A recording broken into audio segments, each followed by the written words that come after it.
Hello all of you, welcome back to my channel. मैं आज आप लोगों के लिए लेकर आ चुकी हूँ एक कलेक्टिव रीडिंग जिसका टॉपिक रहने वाला है कि ईश्वर आपको क्या संदेश देना चाहते हैं। तो व्यूअर्स, अगर आप इस वीडियो तक बहुत समय बाद भी पहुँचे हैं तो भी ये मैसेज, ये रीडिंग आपके साथ रेजोनेट कर सकती है। क्यों? क्योंकि ये डिवाइन गाइडेंस है। ये तभी आप तक पहुँचनी थी जब आपको इसकी ज़रूरत है। ओके, तो अगर आपका कोई भी ज़ोडिएक साइन है या कोई भी एज ग्रुप में है आप, ये रीडिंग स्टिल आपको कोई संदेश देकर जा सकती है। ओके, चलिए ज़्यादा समय व्यर्थ नहीं करते हैं, शुरू करते हैं। देखते हैं कि क्या डिवाइन गाइडेंस है, ईश्वर आपको क्या संदेश देना चाहते हैं। ठीक है,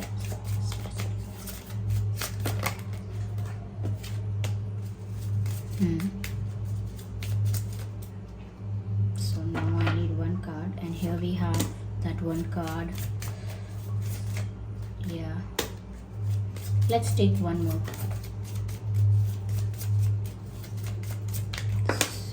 Okay, ये कार्ड अनफोल्ड हुआ है, we won't consider this one and we have 4 cards here. So I hope these cards are visible. Well, I will read them for you. Just a second. Okay, so ignore the background noise viewers, क्योंकि background में बहुत music की आवाज़ आ सकती है, थोड़ा बहुत शोर आ सकता है क्योंकि यहाँ पास में एक फंक्शन हो रहा है। तो प्लीज़ थोड़ा सा इसको आज हैंडल कर लीजिए, बेयर कर लीजिए मेरे लिए। ओके, डिवाइन गाइडेंस के लिए at least. Okay, I am sorry for that कि आपको ये थोड़ा शोर सुनना पड़ रहा है, if there is any noise in the video. सबसे पहले व्यूअर्स, यहाँ पर डिवाइन गाइडेंस जो है आपके लिए मैं देख सकती हूँ लव एंड पीस का मैसेज है आपके लिए, जिसमें साफ साफ लिखा है let go of the need to be right, choose peace. यानी कि रिश्तों में लोगों के बीच हार्मनी मेंटेन करने की बहुत ज़रूरत है। और वो हार्मनी इसीलिए मेंटेन करने की ज़रूरत है क्योंकि उसी हार्मनी से शांति और प्रेम बना रहेगा। यानी कि रिश्तों में शांति और प्रेम मेंटेन करने की ज़रूरत है। जहाँ कहीं भी अपना ईगो अपना सेटिस्फाइड करना हो, जहाँ कहीं भी अपने आप को सही प्रूफ करना हो, जहाँ कहीं भी अपने आप को किसी आर्गुमेंट में जिताना हो, तो वहाँ पर अगर आप गिव अप भी कर देते हैं, थोड़ा सा वहाँ से शांति के साथ वहाँ से अगर बैक आउट करते हैं या स्टेप बैक करते हैं वहाँ से शांति के साथ, रिश्ते ना बिगाड़ते हुए, कोई कुछ भी कह रहा है आप उसको पीस के साथ मेंटेन करके रखिए या उसको बोलिए ठीक है कि जैसा आपको लगता है वो सही है, मेरा मानना लेकिन अलग है। लेकिन अगर आप एक आर्गुमेंट में जाएंगे, किसी को अपने आप को बताएंगे कि आप कितना सही बोल रहे हैं, पॉइंट्स बताएंगे, लॉजिक्स देंगे, कहीं ना कहीं लोगों को साबित करना चाहेंगे कुछ, तो उसमें क्या होगा, रिश्ते बिगड़ेंगे। देखिए, हम जब भी आर्गुमेंट जीतने जाते हैं तो मोस्ट ऑफ द टाइम हम अपने प्रूफ के साथ, फैक्ट के साथ आर्गुमेंट को जीत सकते हैं। लेकिन दाव पे क्या लगा होता है, एक रिश्ता, एक कनेक्शन, एक फ्रेंडशिप, वो हमें लूज़ नहीं करना चाहिए जस्ट बिकॉज कि हम राइट प्रूफ होना चाहते हैं, राइट प्रूव्ड होना चाहते हैं या सही साबित करना चाहते हैं किसी बात को, अपनी किसी बात को। तो कहीं ना कहीं ये सारी चीज़ें जो होती हैं इनको थोड़ा सेकेंडरी रखिए, प्राइमरी रखिए। रिश्तों की हार्मनी को, रिश्तों के बीच जो प्यार है, शांति है, उसे बनाने की कोशिश कीजिए। तो कहीं भी कोई भी आपसे कोई इनवैलिड आर्गुमेंट भी करे तो भी आप उसको अपनी तरफ से ख़त्म कीजिए। कोई शुरू करना चाह रहा है, आप उसे ख़त्म कीजिए कि मुझे पढ़ने नहीं है आर्गुमेंट में, ठीक है, जो मानते हैं मानिए आप, ठीक है, कोई बात नहीं। बहुत बार ऐसा होता है कि भाई बहन से, माँ बाप से, दोस्तों से, अपने पार्टनर से आर्गुमेंट जीतने के चक्कर में हम लोग उनका प्यार खो देते हैं या कहीं ना कहीं उस रिश्ते के बीच जो शांति होती है वो चली जाती है। ओके, एक फ्रस्ट्रेशन सा आ जाता है, एक कहते हैं कि रहीमन धागा प्रेम का मत तोड़ो चटकाए, टूटे से फिर ना जुड़े और जुड़े गांठ पड़ जाए। तो फिर वो गांठ आ जाती है बीच में रिश्तों में। कहते हैं मतभेद नहीं होने चाहिए, मतभेद हो जाए चलता है लेकिन मनभेद नहीं होने चाहिए। तो कभी कभी आर्गुमेंट ज़्यादा हो जाती है, हम अपने आप को सही प्रूव करना चाहते हैं सिर्फ, लेकिन वो मिस्टेक हो जाती है हमसे और रिश्ते हमारे ख़राब होते हैं। तो साफ साफ यहाँ पर डिवाइन आपको गाइड कर रहे हैं कि अपने आप को सही साबित करने की रेस में इतना आगे मत जाइएगा कि आप कोई रिश्ता खो दें। शांति बहुत मेंटेन करना ज़रूरी है क्योंकि लिखा है choose peace. Okay, so take care of these things. यहाँ पर व्यूअर्स लिखा है फोकस्ड इंटेंशन, यानी कि जो भी चीज़ आपको चाहिए उसके लिए आपका इंटेंशन क्लियर होना चाहिए और उसी चीज़ पर फोकस भी होना चाहिए। बार बार डिस्ट्रैक्ट होना, बार बार प्लान चेंज करना, किसी ने कह दिया आपको, आपने इसलिए प्लान चेंज किया, किसी ने आपको डरा दिया आकर के अरे ऐसा कैसे कर सकते हो, तो आपने फिर प्लान चेंज किया, किसी ने आपको आकर ज़्यादा मोटिवेट कर दिया तो आपने प्लान चेंज किया कि आप तो इससे भी अच्छा करेंगे, इसके भी आगे करेंगे। तो किसी ने बोला कि ये आप अच्छा नहीं कर सकते, ये आपको सूट नहीं करता, फिर आपने कुछ और प्लान। कहीं ना कहीं लोगों के ओपिनियन से, एडवाइस से इतना ज़्यादा डिस्ट्रैक्ट नहीं होना है कि आप भूल जाओ कि आपका क्या इंटेंशन था, आप जो कर रहे थे वो क्यों कर रहे थे। किसी को इम्प्रेस करने के लिए, किसी को सेटिस्फाइड करने के लिए तो नहीं कर रहे थे, आपको पता है कि आप क्यों कर रहे थे। और वो लोग नहीं समझें या समझें, इससे फ़र्क नहीं पड़ता, लेकिन आपका जो फोकस है वो क्लियर होना चाहिए।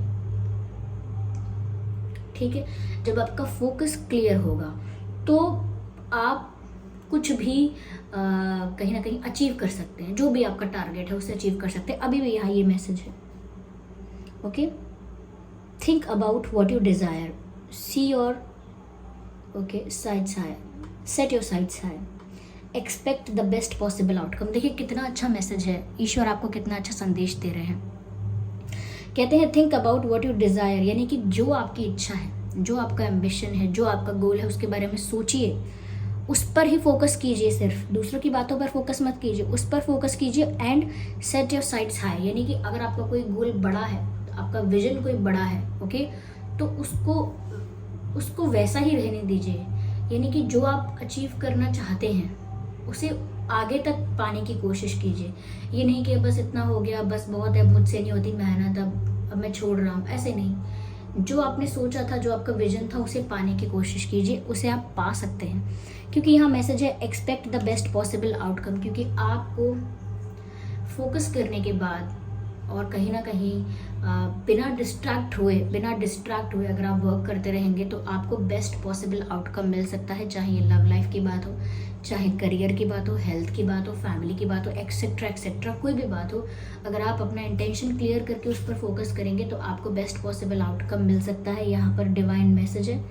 तो जो आप चाहते हैं, आपके डिज़ायर के लिए बोला गया है कि जो आपका डिज़ायर है सिर्फ उसके बारे में सोचिए, क्या होगा, कैसे होगा, कौन क्या कह रहा है, इस पर ध्यान ना देकर अपने डिज़ायर को पूरा करने के बारे में सोचिए और उस पर वर्क कीजिए। Do it. क्योंकि यहाँ देखिए, यहाँ पर धनुष और बाण दिखाई दे रहे हैं। धनुष बाण से अक्सर क्या होता है, धनुष बाण क्यों यूज़ किया जाता है, निशाना लगाने के लिए, ओके। तो अगर आपका निशाना बिल्कुल टारगेट पर ही लगेगा तो आसपास कुछ नहीं दिखना चाहिए आपको, कौन क्या कह रहा है, कहाँ से कौन आ रहा है, जा रहा है, कोई क्या बोल रहा है, टफ है निशाना लगाना, अरे ये वाला तो किसी से नहीं होता, तो ऐसा कोई बोलेगा तो आपका ध्यान बट सकता है, डिस्ट्रैक्ट हो सकता है। तो फोकस क्लियर रखिए और डिस्ट्रैक्ट ना हो। यहाँ इनर स्ट्रेंथ का भी मैसेज है, डिवाइन मैसेज है, इनर स्ट्रेंथ का मैसेज है। यहाँ पर कहा जा रहा है आपसे कि जो आपके अंदर की जो ताकत है उसको अंडर एस्टिमेट मत कीजिए, या फिर उसको सप्रेस मत कीजिए। क्योंकि यहाँ मैसेज है move back to the wholeness. कहीं ना कहीं आप अपने अंदर की ताकत को छुपा के, भूल के, या अंडर एस्टिमेट करके इतना ज़्यादा खो गए हैं बाकी की चीज़ों में, कहीं ना कहीं you have lost in the other things, कि आप पहचान ही नहीं पा रहे कि आपके अंदर भी वो कैपेसिटी है, आपके अंदर भी वो क्षमता है, वो कैपेसिटी है, वो पावर है कि आप भी बहुत कुछ कर सकते हैं। आपने अपने अंदर की शक्ति को कहीं ना कहीं कम आंका है या अंडर एस्टिमेट किया है, कम आंका है, कहीं ना कहीं खुद को किसी से कम समझा है कंपैरिजन में, सप्रेस किया है अपनी कैपेसिटी को, एंड कहीं ना कहीं अपनी शक्ति को ही भूल गए। क्योंकि यहाँ मैसेज है recognise that you have the power. आपको पहचानना होगा, जानना होगा, समझना होगा कि आपके पास वो शक्ति है, वो इनर स्ट्रेंथ है, जिसको कहीं ना कहीं आप कम आंक रहे हैं। क्योंकि वही शक्ति आपको आपका बेस्ट वर्जन बनाती है। सपोज कोई इंसान अच्छा क्रिकेट खेलता है और अगर वो अपनी क्रिकेट खेलने की स्किल को दबा दे, क्योंकि उसके आसपास सब लोग बहुत अच्छा बास्केटबॉल खेलते हैं, तो वो भी अपने आप को बास्केटबॉल टीम में डाले, बास्केटबॉल खेलने के लिए अपने आप को पुश करे, प्रैक्टिस करे, लेकिन जो उसकी ओरिजिनल टैलेंट है, उसका जो उसकी स्किल है ऑलरेडी कि वो बहुत अच्छा क्रिकेट खेलता है, बहुत टैलेंटेड है, उसको क्यों सप्रेस करना, उस चीज़ को क्यों अंडर एस्टिमेट करना कि वो नहीं, वो कैपेसिटी नहीं है उसकी। ये नहीं करना है। अपनी शक्ति को वैसे ही रखना है। दूसरा बनने के चक्कर में या दूसरा कुछ पाने के चक्कर में जो आपका रियल टैलेंट है, जो आपकी रियलिटी है, ओरिजिनलिटी है, उसे नहीं खोना है। यानी कि move back to the oldness. जो आप हैं वही रहिए या उसी में बेस्ट बनिए, अपना ही बेस्ट वर्जन बनिए। लेकिन किसी को कॉपी करके या जस्ट बिकॉज ज़्यादा लोग कर रहे हैं तो ये पॉपुलर ओपिनियन है कि यही कर लो, ऐसा नहीं। कहीं ना कहीं ऐसा लग रहा है कि ये तो सिर्फ मैंने एक स्पोर्ट का एग्जाम्पल दिया है। बहुत सारी चीज़ों में आपने दूसरों की बातों से इतना अफेक्ट हो गए मेंटली, इमोशनली, हर लेवल पर, चाहे वो पेरेंट्स ही क्यों ना। कभी कभी पेरेंट्स इस लेवल तक डांट देते हैं, इस लेवल तक क्रिटिसाइज कर देते हैं। टीचर्स भी कभी कभी इतने ज़्यादा ब्रूटल हो जाते हैं बात करने में। दे डोंट इवन अंडरस्टैंड कि किसी की मेंटल कंडीशनिंग पर क्या असर पड़ेगा, नहीं समझते हैं। और बच्चे के मन में या किसी इंसान के मन में ऐसा बिठा देते हैं कि you are good for nothing, कुछ नहीं हो पाएगा तुमसे। वो इंसान तब तक अपने टैलेंट को, अपनी पावर को, अपनी स्ट्रेंथ को रिकॉग्नाइज भी नहीं कर पाता, उससे पहले ही उसको लूजर बोल दिया जाता है या उसको नालायक वगैरह ऐसी चीज़ें कह दी जाती हैं। तो वो मोमेंट ही नहीं आ पाता कि आप अपनी शक्ति को पहचान पाएं। ओके, बहुत सारे लोग बहुत चीज़ों में अच्छे होते हैं और ये बाद में पता लगता है कि अरे आप तो कितना अच्छा गाते थे, अरे आपको तो कितना अच्छा ही खेलना आता है, अरे आप तो बेस्ट कुकिंग करते हैं, या आप तो ये बहुत अच्छा इंस्ट्रूमेंट बजाते हैं, आपने कभी आगे क्यों नहीं ट्राई किया, ये क्यों नहीं किया। क्योंकि वो उस समय पर वो चीज़ें दब जाती हैं अलग अलग रीजंस की वजह से। यहाँ पर डिवाइन आपको बोल रहे हैं कि अपनी इनर स्ट्रेंथ को, अपनी ओरिजिनल पावर को पहचानिए। This will help you in future. आपको आपकी ग्रोथ में, आपको आपके भविष्य में ये सारी ताकतें जो है, ये इनर स्ट्रेंथ जो है, ये आपको बहुत सहायता करेगी। यस, जैसे हनुमान जी को उनकी शक्तियों का याद दिलाना पड़ा था बाद में कि आप जा सकते हैं समुद्र पार करके लंका तक, ये वो, क्योंकि आपके पास शक्ति है। आप भूले बैठे हैं, आपको याद नहीं है। उनको याद दिलाएगा अगर कोई तो उनको याद आ जाएगा, ये बात भी कही गई थी। तो उनको याद दिलाना पड़ा। इट इज़ नॉट कि उन्होंने कोई जानबूझ के अपनी शक्ति को भुला रखा था, नहीं। लेकिन यहाँ पर भी आपने शायद जानबूझ के भुला रखा है, या समय की रेस में आगे बढ़ते बढ़ते जीवन में अपनी ओरिजिनलिटी, अपना टैलेंट, या कहीं ना कहीं it is not only about the talent. जो आप हैं, आपका जो एलिमेंट है रियल, वो कहीं ना कहीं खो गया है भीड़ में, रेस में, क्राउड में। जैसे कोई चीज़ हमसे गिर जाती है, ऐसे ही कहीं ना कहीं आपका वो इनर स्ट्रेंथ आपने कहीं गुमा दिया, ऐसा लगता है। तो वो आपको यहाँ पर याद दिलाया जा रहा है कि याद करो, you are still capable of doing everything that you desire to do. यहाँ पर आपको इंटेंशन और फोकस क्लियर रखने के लिए कहा जा रहा है, इनर स्ट्रेंथ को वापस गैदर करने के लिए कहा जा रहा है। तो आपको अल्टीमेटली आगे बढ़ने के लिए कहा जा रहा है व्यूअर्स। ज्ञान, you are already know the answer you seek. Beautiful message, ज्ञान की बात है। यह साफ साफ कहा जा रहा है कि आपके मन में बहुत सारे प्रश्न हो सकते हैं स्पिरिचुअल लाइफ को लेकर भी, यानी कि लाइफ के स्पिरिचुअल एस्पेक्ट को लेकर भी, लव लाइफ को लेकर, करियर को लेकर, दुनिया समाज को लेकर काफ़ी प्रश्न हो सकते हैं आपके दिमाग में। लेकिन यहाँ पर आपसे कहा जा रहा है कि जिस क्वेश्चन का आंसर आप बाहर दुनिया जगत में ढूंढ रहे हैं, उसका आंसर आपको ऑलरेडी पता है। It is just that you are not recognising and understanding that. कभी कभी जैसे हम चश्मा ढूंढते हैं और हमारे सर पर ही लगा होता है, कभी कभी हम पेन ढूंढते हैं और हमारे पॉकेट में पेन रखा होता है। ओके, ऐसा होता है कई बार।